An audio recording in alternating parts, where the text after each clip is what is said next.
Yo, what's going on everybody? Hope everybody is doing well. Today I'm going to be shredding some Steel Path Hollvania bounties with my Dokrahm Exodia Contagion Zaw. I got the parts for the Zaw right here, and as far as the mod setup goes, this is what I'm rocking with. This is typically the same type of setup that I use for all my Exodia Contagion Zaws, where I got Condition Overload, Blood Rush, and at least a Riven mod. The main reason I got Condition Overload as well as Primed Pressure Point is because, well, Primed Pressure Point is actually just for the base melee damage. The damage we get from Condition Overload is actually multiplicative with the Exodia Contagion Arcane, but only with the direct hit of the projectile attack. The explosion and the damage over time with this arcane does not actually get that multiplicative damage buff, but again, we do get that multiplicative bonus on the direct hit, so I figured why not go ahead and keep it on there and just go for some direct hits with the Zaw. And this Riven mod that I got is pretty good as well. It could be better, but at the end of the day, it works for me. And overall, this weapon is gonna absolutely fucking cook since I'm pairing it with Chroma Prime. I got 5 purple Archon shards in my Chroma that give me extra melee crit damage, and whenever my max energy is over 500, the melee crit damage that I get doubles. As far as the Chroma mod setup goes, this is what I'm rocking with.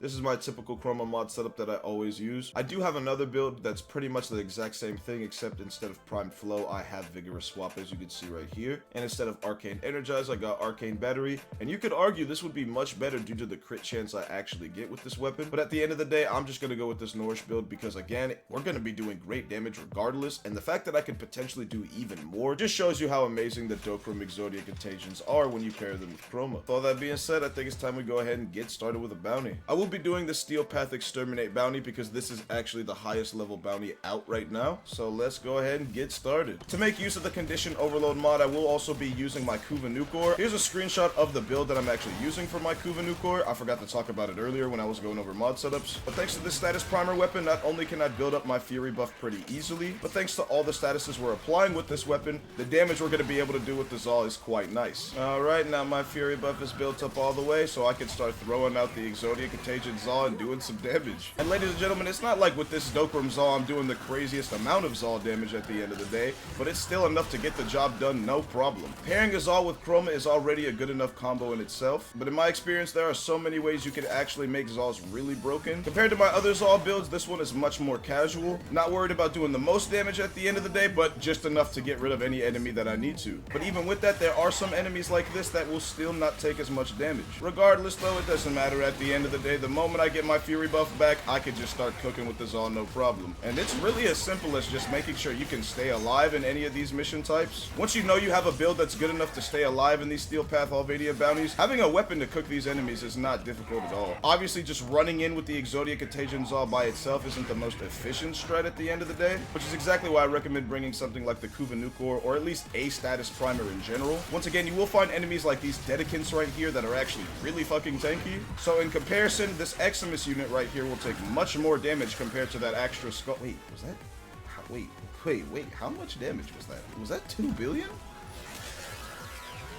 I don't actually know how much damage that was, but it looked like 2 billion, to be honest with you. It really fucking did. And all I know is throughout that time of me trying to figure out how much damage that was, I lost my melee combo counter, so I'm back at 2 times. But regardless, it's all good with me. At the end of the day, it's not necessarily the most difficult to cook these Hollvania Steel Path bounties. You just have to check off the obvious things like making sure you have a build that can stay alive, making sure you can apply enough damage, and of course making sure you can actually cook with the Exodia Contagion Arcane. Without the status primer, it's not like I couldn't still be cooking these enemies, but the status primer just makes it infinitely easier. And then once Toxin Elemental Ward is active for that extra damage, you're just going to be doing much more at the end of the day. Unless you're fighting these Dedicants. God damn, these motherfuckers are bulky. That damage attenuation they got's insane. But it doesn't matter, because against these regular enemies like that, we're going to destroy them every single time. 50 million damage, I think that was? Okay, not bad. Like I said, this is not a high damage Zaw build, and we're still hitting some pretty nice numbers.